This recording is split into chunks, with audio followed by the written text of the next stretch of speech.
इस जंगल का राजा हूँ और तुम सब लोग मेरी प्रजा हो और तुम सबको मौका भी था राजा बनने के लिए, लेकिन तुम जैसे किसी जानवर को राजा बनने की जरूरत ही क्या है। हा हा हा हा।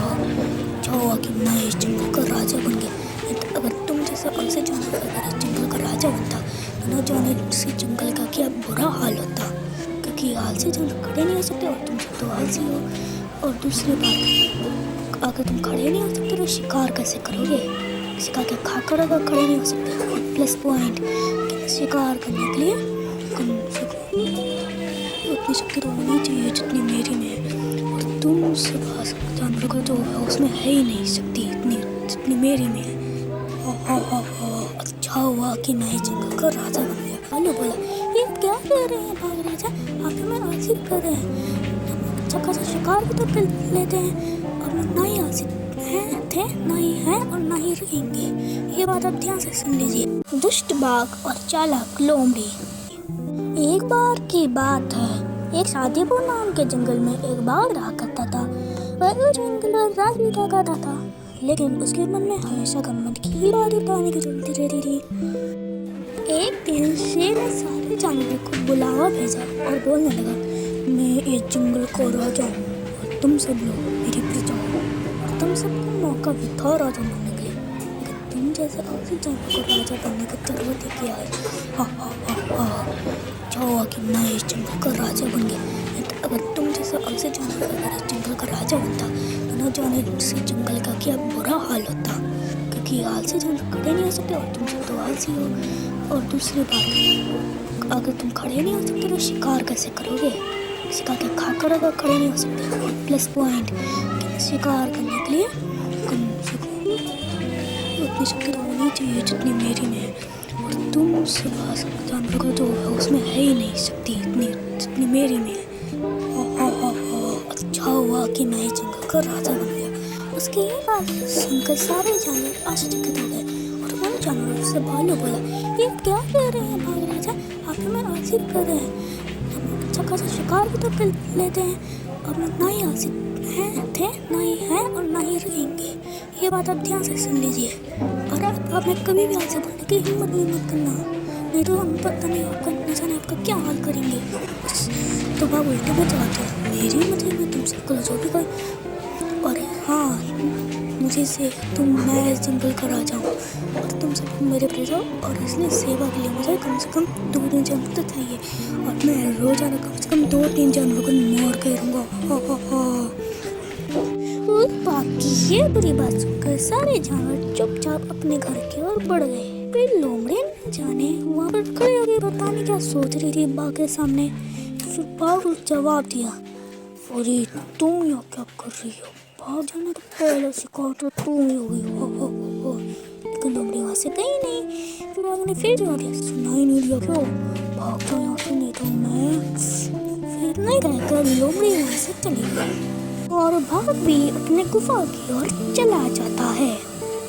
अब वो बाघ धीरे धीरे करके एक जानवर को मारने लगा और जंगल में जानवरों की संख्या कम होने लगी। सारे जानवर उस दुष्ट बाघ से परेशान हो चुके थे। तभी उस परेशानी का हल निकालने के लिए लोमड़ी ने सबकी मीटिंग बुलवाई और बोलने लगी, मेरे पास एक तरकीब है जिससे कि हम बाघ को फंसा सकते हैं। अब ये तरकीब ध्यान से सुनो। और लोमड़ी ने न जाने सारे जानवरों को कैसी तरकीब बता दी जिससे कि बाघ बुरी तरीके से फंसने वाला था। उस लोमड़ी की ये बात सुनकर सारे जानवर खुश हो गए और वो जानवर खुशी अपने घर की ओर चले गए और लोमड़ी भी वहाँ से अपने घर की ओर बढ़ गई। लोमड़ी रास्ते में जा रही थी, तभी उसे एक जादुई छड़ी मिली और जादुई छड़ी में से आवाज आई, मैं तुम्हें एक वरदान देता हूँ। फिर लोमड़ी चुपचाप खड़े होकर उस जादुई छड़ी की बात सुनने लगी। फिर छड़ी आगे बोला, तुम जिस जानवर के सामने तुम बोलोगी मूर्ति, वो जानवर तुरंत मूर्ति में बदल जाएगा और तुम बोलोगी खुल जा सिम सिम, फिर जानवर अपने असली रूप में आ जाएगा। ये तुम्हारा वरदान है। फिर वो लोमड़ी खुशी खुशी धीरे धीरे कदमों से अपनी गुफा की ओर चली जाती है और अपने घर में खुशियाँ मनाने लगती है। और उसी दिन से, जिस दिन से लोमड़ी को वरदान मिला था, उसी दिन से बाघ भूखा पड़ने लगा। वह भूखा इसलिए पड़ने लगा क्योंकि जब से लोमड़ी को वरदान मिला है, तब से लोमड़ी उस पर हमेशा जादू ही करती रहती थी जब वो किसी भी जानवर को मारना जाता।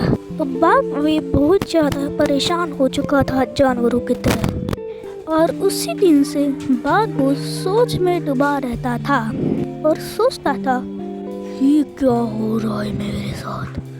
मैं जब भी किसी भी जानवर को हाथ में लगा रहा हूँ तो मैं मूर्ति में बदल जा रहा हूँ, और वो जानवर वहाँ से तुरंत भाग जा रहा है तो मैं फिर अपने असली रूप में आ जा रहा हूँ। ये हो क्या रहा है मेरे साथ। मुझे भी इस बात को समझना पड़ेगा, नहीं तो अगर ऐसा ही चलता रहा तो मैं भूखा ही मर जाऊँगा। फिर बाघ भी कुछ सोचते सोचते अपनी गुफा की ओर चला जाता है। उसके अगले दिन बाघ कुछ सोच समझकर खरगोश को पकड़ने की हिम्मत करा, लेकिन वो असफल रहा और खरगोश वहाँ से भाग गया और वह फिर से अपने असली रूप में आ गया। फिर वह बाघ बेचारा खाली हाथ अपने घर को चला गया और घर जाने के बाद उदास हुआ। एक दिन बाघ फिर आया और फिर होशियारी से प्रयास करने लगा, लेकिन असफल रहा। वो बार बार असफल हो जाता था, लेकिन वो प्रयास तो करता ही था। वो इतना प्रयास करते करते थक चुका था।